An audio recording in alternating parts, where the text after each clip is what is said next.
کیونکہ قرآن کا اِنَّا أَنزَلْنَاهُ فِي لَيْلَةٍ مُبَارَكَةٍ، بے شک اس ذکر کو ہم نے اس متبارک والی رات میں نازل فرمایا. وَإِنَّا كُنَّا مُنذِرِينَ، اور ہم ہی ڈرانے والے ہیں.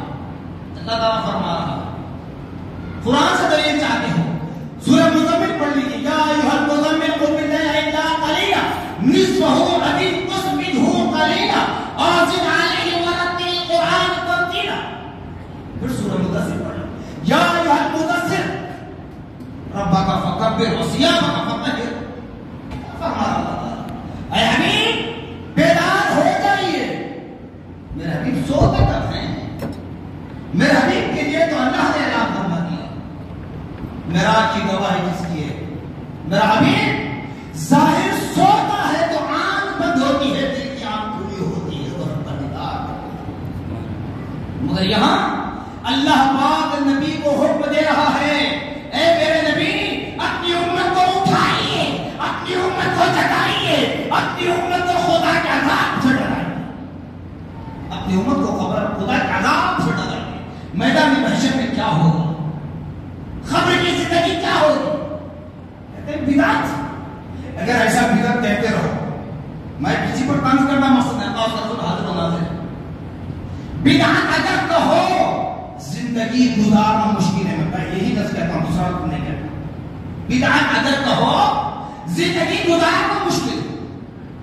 میرے پیارے آقا صلی اللہ علیہ وسلم 70 بیگمدار کا کپڑا پہنا کرتے تھے. ہے کوئی یہاں دنیا میں؟ بتائیے. لیلۃ البرات پر اعتراض، معراج پر اعتراض، خدر پر اعتراض نہیں کرتے. خدر بھی تو ایک ہی بار ہوا نا، تو قرآن بھی تو ایک ہی بار نازل ہوا نا. 23 سال میں ہوا لیکن ایک ہی مرتبہ نازل ہوا. اب یہ ساری مثالیں دے کر سمجھا گئے تو کیا بولتے ہیں؟ معراج میں نبی کو ایک مرتبہ بلایا گیا فرش سے عرش تک. ہاں تم ہر سال کیوں معراج کرتے؟ بارات میں اگر ان کو دلیلیں دے کر بتائی جائے تو کہتے کہ نبی ایک مرتبہ قبرستان گئے تھے، تم ہر سال کیوں جاتے ہو؟ تو پھر آپ سے میں کہوں گا اللہ اس کا رسول حاضر و ناظر ہے کہ قدر پر طنز نہیں، صرف ذہن کھول رہا ہوں. قرآن بھی ایک ہی وقت نازل ہوا، ایک مرتبہ پڑھ کر بیٹھ جائیے نا. تراویح بھی ایک ہی مرتبہ ختم کر کے بیٹھ جائیے. کیوں 10 پارے، 3 پارے، ایک پارا، ایک شبینہ کیوں؟ سماعت قرآن کیوں؟ پھر وہی کہنا پڑے گا مجھے کیا مفاد کے لیے تم استعمال کرو گے اسلام کو؟ کیونکہ قرآن پڑھنے پر، تراویح پڑھانے پر ہدیہ ملتا ہے، اسی لیے قدر کو مانتے ہیں. معراج کو نہیں مانتے، برات کو نہیں مانتے. مت مانیے، مجھے کوئی اعتراض نہیں ہے.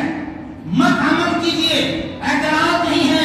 شعبان کی دعا مت پڑھیے، اعتراض نہیں ہے. اہل سنت والجماعت کے عقائد کے مطابق ہم کسی کو یہ نہیں کہتے کہ شب برات کی رات میں قبرستان جا کر اہل قبور کی زیارت کرو. ہم کسی کو زبردستی نہیں کہتے. ہمارا جو عقیدہ ہے، ہمارے جو فالوورز ہیں، ہمارے جو ماننے والے ہیں، ہم ان کو بتلاتے ہیں. آپ پر زبردستی ہم نہیں تھوپتے. اگر آپ نہیں مت جانا چاہتے مت جائیے، لیکن جانا غلط ہے یہ مت بولیے. جانا غلط ہے یہ مت بولیے. بدعت ہے مت بولیے. ہر بدعت گمراہی نہیں ہوتی.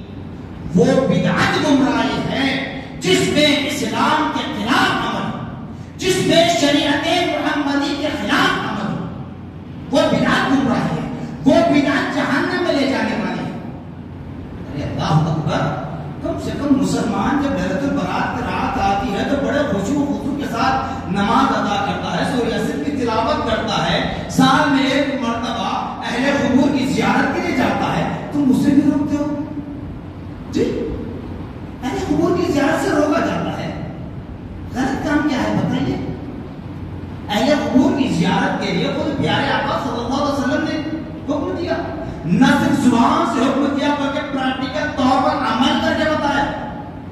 بتایا جاتا ہے کہ ماں عائشہ صدیقہ رضی اللہ تعالی عنہا کے حجرے میں جانے کی باری تھی آج کی رات، شعبان کی 15ویں شب. ام المؤمنین حضرت عائشہ صدیقہ رضی اللہ تعالی عنہا کے حجرے میں جانے کی باری تھی جب ماں عائشہ صدیقہ رضی اللہ تعالی عنہا نے پیارے آقا کو اپنے حجرے میں نہیں پایا. دیگر ازواج مطہرات کے دروازے کو کھٹکھٹایا. سبھوں نے یہی کہا کہ پیارے آقا صلی اللہ علیہ وسلم یہاں نہیں ہیں. بیعت نہیں ہوئی، بس اتنا سوال ہوا، جواب اتنا ملا. تو معاذ صدیقہ رضی اللہ تعالیٰ عنہ گھر سے باہر نکل رہی ہے، خوف کے عالم میں ڈرتے ڈرتے نکلتی ہے، کیونکہ پہلی بات تو یہ ہے کہ پیارے آقا صلی اللہ علیہ وسلم ہے نہیں گھر میں، ان کی اجازت کے بغیر میں باہر کیسے نکلوں۔